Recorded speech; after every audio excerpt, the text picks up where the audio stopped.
I think it's a huge test for Colorado going down to take on Houston and Willie Fritz. I think it goes without saying.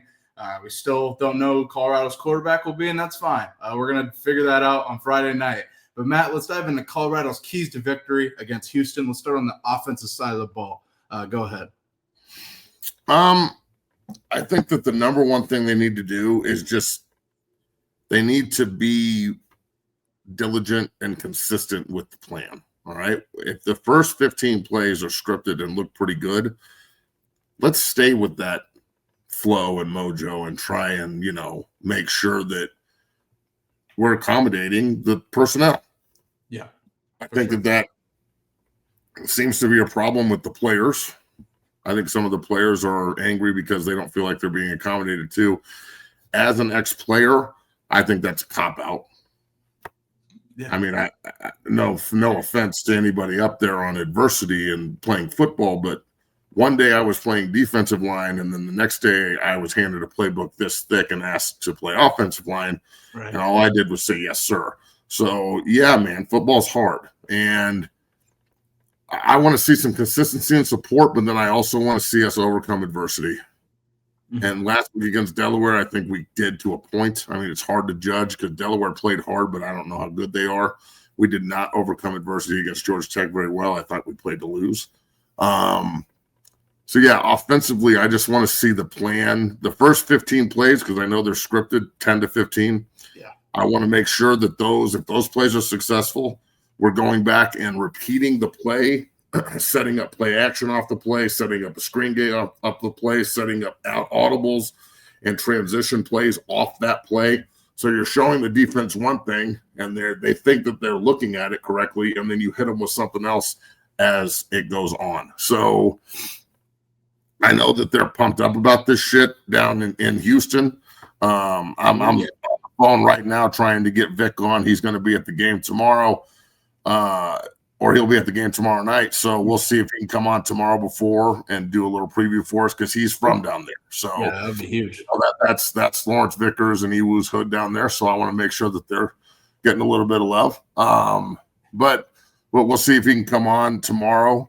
The main thing with me is, regardless of who plays quarterback, I'm not going to sit here and say I don't care. It shouldn't matter. Let's be real. Let's just take a second here. It shouldn't matter who plays quarterback for this football team. And the reason I say that is because I was sold this bag of goods, and all of us were, that we're way better as a team this year than we have been in the past. And we don't need Shador and Travis and Jimmy Horn and Wester to save us. That's true. That is true. Yeah. Because we have a much better offensive line. We're deeper at receiver. We're deeper at running back. We're deep at quarterback, apparently, and obviously. So instead of which quarterback can give us the best chance to win, I look at all of Colorado, Buffalo Nation, Prime Sexuals, everyone, because we're all in this together, and this is something I want everybody to remember. It shouldn't matter. The most important person on that offense is Jordan Seaton. As long as he plays left tackle and he's healthy, we should be able to throw the football and run the football, period. Mm-hmm. Because every single team I've ever been on or played against where the left tackle is elite, that team is good. Mm-hmm. Period. And even with the exception of the Cleveland fucking Browns and Joe Thomas. Okay? Who we're talking about today, by the way. I feel bad for Joe. Yeah. So I just think that this team has the pieces. If the coaching staff and Pat and Leftwich and everybody else, which I think they're going to do, play into the strengths of the team, awesome. And that, I don't care who the quarterback is, everybody at this point, you're just going to have to play the game plan that's put in front of you. And if you can't do the job, the other guy behind you is going to get the opportunity to do so. They are not going to cater to the athlete. The athlete is going to have to change to the system. So we'll see what happens tomorrow, but I just want to see some consistency. If we have to consistently throw the ball for checkdowns and 7-yard gains, and that's what they're giving us, and Staub is 30 completions and he's 30 for 42 and they're for 5 yards a catch, but it works, I'm with that. If we can throw the ball down the field and attack the seams, and Atkins is the biggest is the biggest threat tomorrow night and see if these linebackers and rovers can cover in space in the middle of the field. I'm with that. If Sincere has a huge matchup advantage, being 6'10", she probably will, by the way. which he probably will be. If we want to get him the ball 15 times and go AJ Green on someone's ass in college, I'm with that. If we want to run the ball 50 times and we can get 4 yards of carry and lean on our big O line and take a game on the road at Houston, I'm with that. I want to see us do something really well rather than a bunch of shit average. And I want to see one guy play quarterback on Friday night. I don't really care who it is. I just want that one guy to know he's the guy tonight. And if you fuck up, you're still the guy, with the exception of like a Nathan Peterman first start ever, where he threw like 7 picks in the first half. Yeah, I remember that. Yeah. With that being the exception to the rule, whoever starts this game should finish this game. They should not leave the field. And if things go the way that we want them to go, then he should be the starter for the Wyoming game. And if you want to play this like musical chair shit at Wyoming too, cool. Wyoming is an exhibition game. No, that's the way they're looking at this, dog. They're looking at it like it's an exhibition game. And honestly, if we can't beat Wyoming Cowboys, no offense to Wyoming, I love what they're doing up there. They're a tough-nosed, hard football team. They recruit a bunch of kids in Denver. There's a bunch of Colorado kids on that team. But at the University of Colorado, we don't lose to the fucking Wyoming Cowboys, ever. So if Wyoming wants to come in and with their ones, our threes should be able to match them and beat them. And we're going to play them with our ones. We're just going to rotate quarterbacks in other positions. We'll see. So, yeah, man, offensively, I just want to see some consistency, some continuity, a little bit of communication, all right? And then I want to see everybody go have fun. I'm tired of watching offensive players at the University of Colorado look like they have a pussy on their face on TV. If you're not in the game, I don't need you to sit on the sideline and pout. I need you to help. If you're not starting, I don't need you to whine and mope and sit on the sideline and like have your team getting angry about social media and posts and shit. I need you to contribute in any way, shape, or form. I need whoever's backing up the starter this week, whomever that is, which I'm pretty sure it's 16. I need you to be ready to play like you are starting. The same example that Staub just gave you of him being ready to play is what you need to do if you're Juju and Salter and you don't start. So be ready to play because he could easily go down. This is football. So, yeah. Other than that, I'm not going to sit here and talk about specific players or whatnot. Maybe you see one back get all the work. We'll see. But, this is a big offensive line game. Yeah. Every road game is a big offensive line game, bro. Like the big, huge physical offensive line that has 3 coaches, I need them to go assert their will and beat the shit out of stuff. I want nothing more than to come on Monday and say, did you see the way that offensive line beat the shit out of Houston? Yeah, I agree. That's what I want to say. So we'll see. We'll see. And no matter who's the quarterback, it starts up front. Jordan Seaton, that offensive line, Xavier Hill, McGill, they all got to go set the tone quick. Like you said, Matt, I want Colorado to stick with something. Like I said, we still haven't really found their offensive identity yet. I want them to find that. I want them to stick with something, whether that's leaning into the run game, air raid, whoever the fuck. If whoever your quarterback is, rock with them. It sounds like it's going to be Caden Salter. We don't know yet, though. So whoever your quarterback is, you got to rock with them, even if they make a mistake, unless, like you, Matt, like you mentioned, a Nathan Peterman situation where you got to pull them. Rock with them through the mistakes and ride with them because that's your guy. And if you keep pulling guys, it's going to just create that, you know how it is when you keep pulling quarterbacks, it creates dysfunction and not like there's no trust between the quarterback. He's always going to feel like the next mistake he makes, he's going to get plucked. So that's what I like to see from them offensively. Go ahead. I don't know how you build an offense and you build consistency if every time you make a mistake, you get yanked. That's the other thing. Yeah, I agree. Bro, it's football's hard. You fuck up sometimes. Okay, that's shit moving fast, and missed assignments are mental mistakes. But again, that does happen. Just making mistakes is going to happen. You fuck up full speed. Let's fuck up going for the throat, not being on our knees. So it's important that everybody understands that. And honestly, if the quarterbacks are going to have that short of a leash, everybody on offense needs to. That's the way you even it out. Look, we're going to move quarterbacks in and out left and right because they're not playing up to snuff or they're not showing us what we want to see. So we're going to do that with the center position. We're going to do that with right guard. We're going to do that with tight end. We're going to do that with running back. We're doing that with everybody until we find the guys that can actually help us win conference games. That said, this is a conference game, so maybe we just need to roll and see if we can win a game against a no offense team that was on the bottom of the Big 12 last year. That I'd like to think last year's team mops up, but they're not the same. They got a lot of transfers in, but they have a lot of hurt guys. So so do we. So it's give and take here, bro. This game is a toss-up, and I'm nervous about it, but I was nervous against Delaware, so I'm just a nervous Nelly when it comes to the Buffs. Let's go to the defensive side of the ball, Matt. Houston's got Connor Wegeman. They're starting running backs out, so they'll be running with their backup, Dean Connors, at running back. So that'll be interesting to see how their run game looks like. I'm excited to see Colorado's defense. It's a huge test for them. I think it's more of polishing the issues that they have rather than finding an identity per se. But, Matt, what are Colorado's keys to victory on defense? What do they got to do to shut down Houston and Wegeman? Control the line of scrimmage, and I'm concerned about that because we've got defensive linemen out and we're playing a rookie. Although Swain, I think, is better than the two veterans, even though they're much bigger than he is. He just plays harder. He's got more shift. He's got more hips.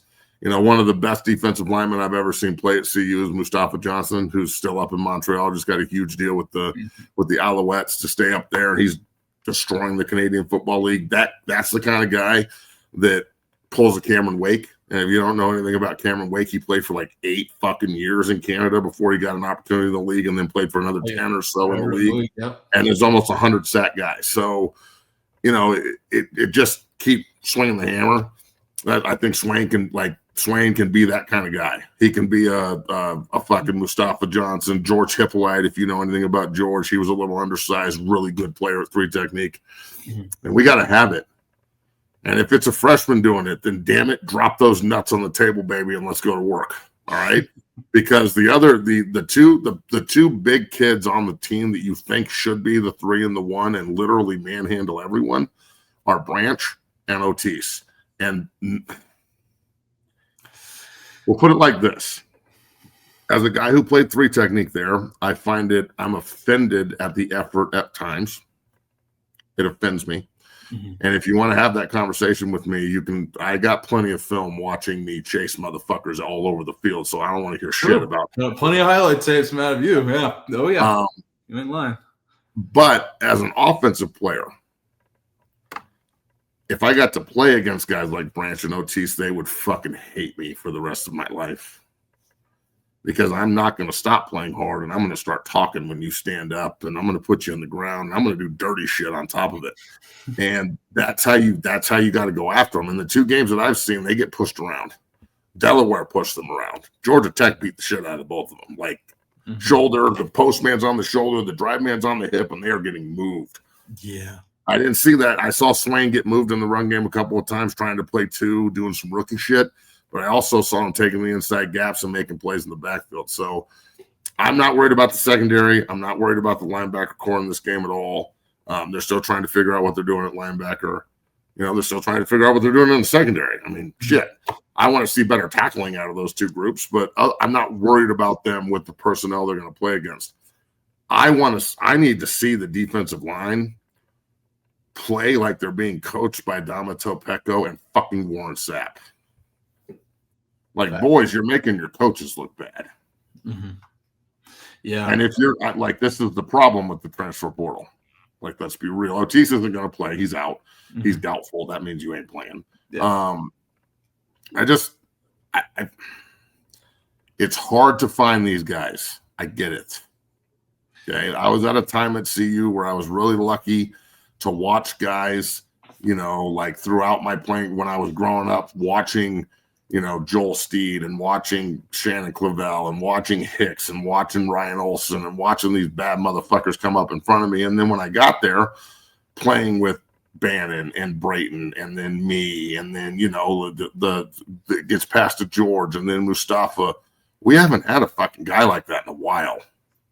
Yeah. We need one bad. Like, this defense requires a big dick 3 technique. And like Warren Sapp is the best 3 technique maybe that's ever played the game, ever. And I wish that the guys who look like Tarzan would play like the fucking warrior that they're supposed to be, instead of out there fucking around like Jane. So I got to see it, bro. I've got to see it. And at this point, I'm calling it out. Like, are we going to get anybody that plays 3 technique on this football team to actually go play 3 technique on this football team? Bingo. And I think it's a huge game for Arden Walker. I mean, Matt, you mentioned where his father's from and stuff. I think it's a massive game for him. Sammy Sachs is out for this game. We haven't seen Lightfoot. He's been hurt forever. What's wrong with that guy? I'm not too sure. Lightfoot's still out. We still haven't seen him at all. I think he's going to be a big issue on the defensive line for Colorado. I can't wait to see him, the Fresno transfer. But a huge test ahead for Colorado and their defensive line against Houston. I'm seeing all kinds of comments about Dean Connor, the running back Houston's got in the chat. That's going to be a hell of a time. I can't wait to watch it tomorrow night. But huge test for Colorado's defense. Coach Livingston, like you mentioned, the linebacking core. I'm interested to see how French looks. Hughes seemed to make a play every single game. Hughes leading and tackling last week, so it's something to watch. And the linebacker core. I really have no concerns about the secondary, though, going to your point. Neither do I. Look, if the secondary needs to play great, we need some turnovers. Other than a couple forced fumbles, like they haven't really McKinley got his hand on the ball in the third drive of the Georgia Tech game. Other than that, it's been pretty silent. I will say this. Rozga, who's watching again, obviously, because he's the shit. And the captain of grip. There's no heart, and there sure ain't no dog on the defense. Now, I'm just going to say this. He's right. Mm-hmm. He's right. We need to find that guy who everybody's a little afraid of. And I'm happy to say that was me. Mm-hmm. If you didn't do your job, I'm the only senior on the defense in 2004. I've started about 40 games. I got a Big 12 title ring. If you don't do your job, I'm going to fuck you up mentally bad. I'm going to call you out in front of everybody, and then I'm going to go do the job you said you couldn't do. And I'm going to go show you what it looks like to run to the football and what 11 fucking wild dogs that all care about each other can do together. Okay, now that's what I want to focus on here. When you're a mercenary, you don't know anything about the history, nor do you care. And I understand that this generation doesn't give a fuck about history, but knowing the history of the 3 technique position at the University of Colorado, and like Alfred Williams being my favorite player ever, I know he's an outside linebacker, but still. And having a standard when I walked into that place, knowing that if I don't play to a certain level, I'm not just not going to play behind guys like Bannon and Brayton and all these other fucking cats that we had.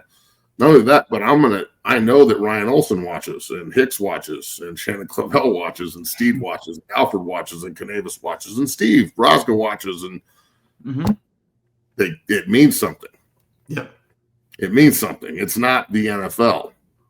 The NFL is if you're smart enough to understand the situation you're in, you can go make a lot of money and maybe go to the Hall of Fame and be that guy.